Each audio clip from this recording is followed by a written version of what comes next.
Selamat pagi, salam sejahtera bagi kita semua. Apa kabar anak-anak? Sehat semua? Dalam pertemuan kali ini saya akan menyampaikan materi pembelajaran kita adalah harmonisasi hak dan kewajiban asasi manusia dalam perspektif Pancasila. Yang mana yang lebih dahulu harus kita ketahui adalah makna hak asasi manusia. Apa makna hak asasi manusia? Kita lihat satu persatu sehingga nanti kalian bisa berliterasi terlebih dahulu dengan menyiapkan buku-buku yang diperlukan, baik buku paket, lembar kerja, kegiatan siswa dan lain sebagainya. Yang pertama adalah hak untuk hidup. Di sini setiap orang berhak untuk hidup, mempertahankan hidup, meningkatkan taraf kehidupannya. Hidup tentram, aman, damai, bahagia, sejahtera lahir dan batin, serta memperoleh lingkungan hidup yang baik dan sehat. Yang kedua adalah hak keluarga dan melanjutkan keturunan. Itu adalah hak asasi manusia setiap manusia. Setiap orang berhak untuk membentuk keluarga dan melanjutkan keturunannya melalui perkawinan yang sah atas kehendak yang sudah ditentukan. Yang ketiga adalah hak mengembangkan diri. Setiap orang berhak untuk memperjuangkan hak pengembangan dirinya baik secara pribadi maupun kolektif untuk membangun masyarakat, bangsa, dan negaranya. Yang keempat, hak untuk memperoleh keadilan.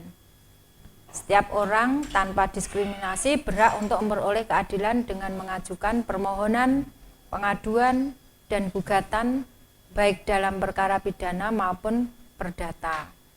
Yang kelima adalah hak atas kebebasan pribadi. Setiap orang bebas untuk memilih dan mempunyai keyakinan politik, mengeluarkan pendapat di muka umum, memeluk agama masing-masing, tidak boleh diperbudak, dan memilih kewarganegaraan tanpa diskriminasi, dan bebas bergerak, berpindah, dan bertempat tinggal di wilayah Republik Indonesia.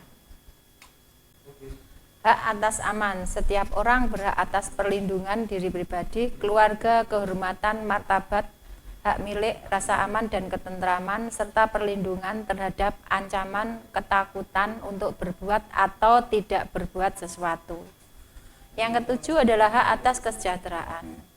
Setiap orang berhak memiliki baik sendiri maupun bersama-sama dengan orang lain demi mengembangkan dirinya.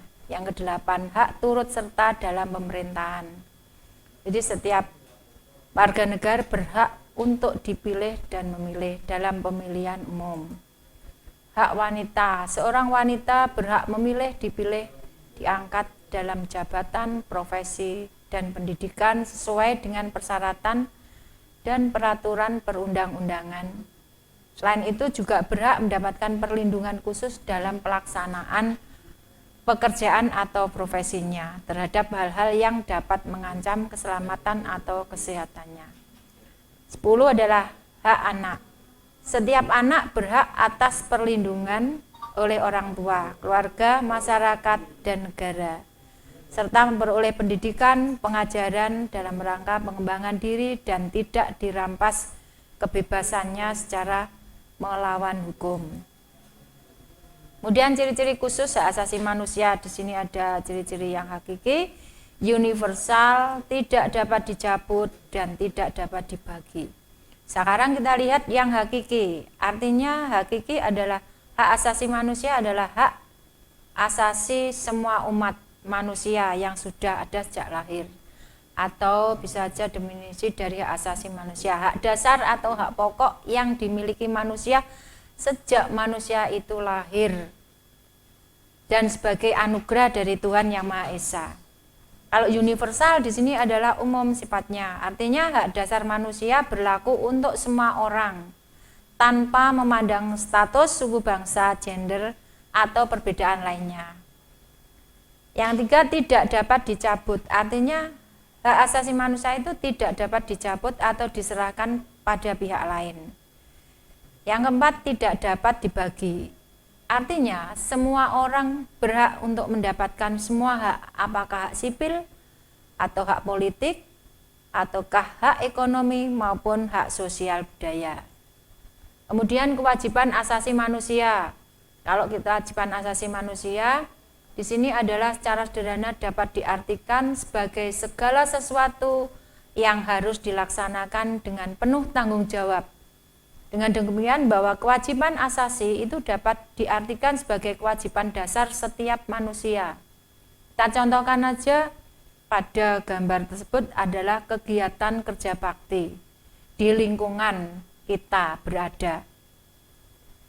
Sehingga paling tidak kewajiban kita adalah melaksanakan kewajiban kita pada saat diadakan suatu kegiatan kerja bakti di mana kita tinggal.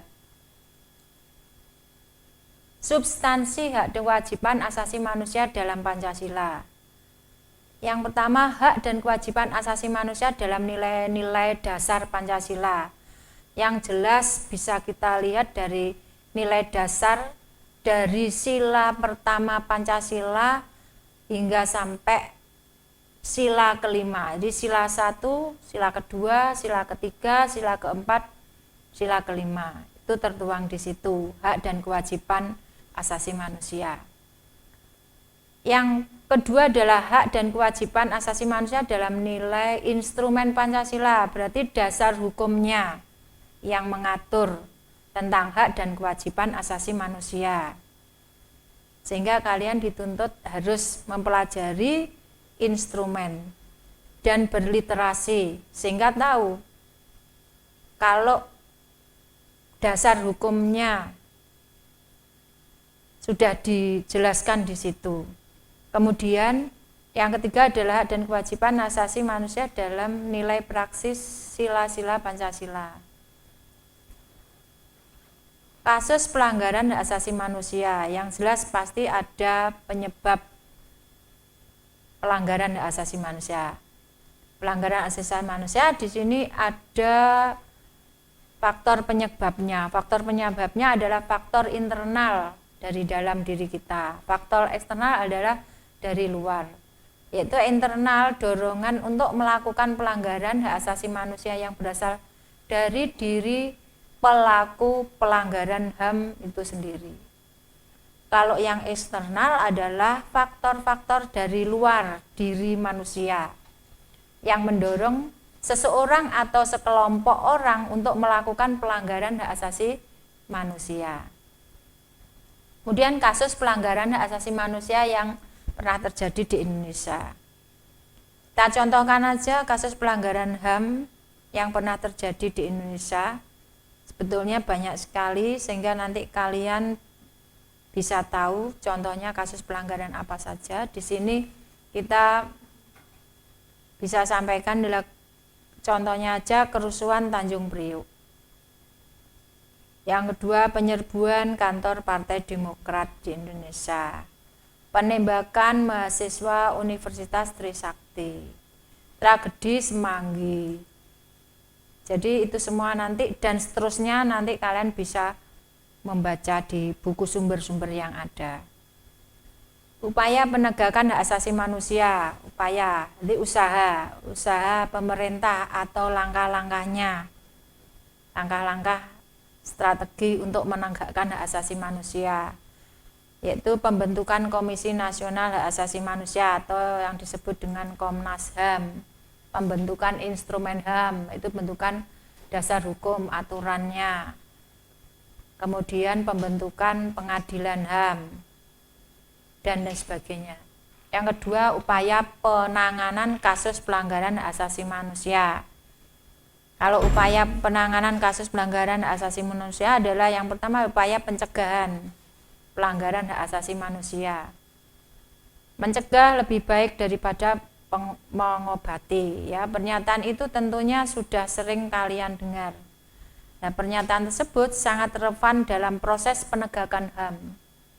Tindakan terbaik dalam penegakan HAM adalah dengan mencegah timbulnya semua faktor penyebab pelanggaran HAM tadi yang sudah disebutkan tadi. Apabila faktor penyebab tidak muncul, pelanggaran HAM pun dapat diminimalisir atau bahkan dihilangkan. Yang kedua, membangun harmonisasi hak dan kewajiban asasi manusia. Hak dan kewajiban asasi manusia itu merupakan dua hal yang tidak dapat dipisahkan satu sama lain. Seseorang tidak dapat menikmati hak yang dimilikinya sebelum memenuhi apa yang menjadi kewajibannya. Misalnya, dalam proses pembelajaran di sekolah, kalian tidak akan mendapatkan pemahaman yang baik dalam sebuah pelajaran apabila tugas-tugas dalam mata pelajaran tersebut tidak kalian kerjakan. Kemudian seorang pekerja tidak akan mendapatkan kenaikan upah apabila tidak menampilkan kinerja yang baik. Dengan demikian dapat dipastikan antara hak dan kewajiban asasi dalam perwujudannya harus diharmonisasikan atau diseimbangkan oleh setiap orang. Jadi hak dan kewajiban sifatnya seimbang. Saya kira yang perlu saya sampaikan hanya itu. Kita bisa mempelajari terlebih lanjut untuk pertemuan yang akan datang. Untuk itu kalian banyak berliterasi dan latihan. Saya akhiri sekian dulu. Saya ucapkan terima kasih.